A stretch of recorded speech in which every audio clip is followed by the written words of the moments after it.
μείον 5.300 κιλά και πάνω από 20 πόντους. Η Σταυρούλα ήταν διστακτική και θεωρούσε υπερβολικά τα αποτελέσματα που έβλεπε να ανεβάζω. Τώρα ήρθε η δική της σειρά. Σταυρούλα μου, σε ευχαριστώ που με εμπιστεύτηκες.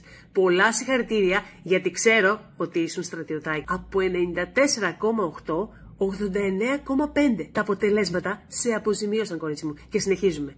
Το πρόγραμμα αποτοξίνωσης 9 ημερών είναι λατρεία. Η Σταυρούλα δεν ξέρει τι συνέβη πραγματικά στο σώμα της αυτές τις 9 μέρες. Αυτό που βλέπει είναι κιλά και πόντι. Το πιο συναρπαστικό όμως είναι αυτό που συνέβη μέσα της και δεν το βλέπει. Θα το έβλεπε μόνο αν έκανε μια λιπομέτρηση πριν και μια μετά. Μείωσε το λίπος του σώματος. Αύξησε τη μυϊκή της μάζα. Μείωσε το σπλαχνικό λίπος. Μείωσε τη μεταβολική της ηλικία και όλα αυτά σε 9 μέρες. Ναι, γιατί αυτά κάνει το συγκεκριμένο πρόγραμμα. Κορυφαίοι επιστήμονες έχουν δημιουργήσει ένα πραγματικό θησαυρό που έχει αλλάξει τη ζωή εκατομμυρίων ανθρώπων σε όλο τον κόσμο. Και φυσικά μπορεί να αλλάξει και τη δική σου. Γράψε μου θέλω και θα σου στείλω όλες τις πληροφορίες. Και μην ξεχάσεις να με ακολουθήσεις, γιατί διαφορετικά δεν θα μπορέσεις να τις λάβεις.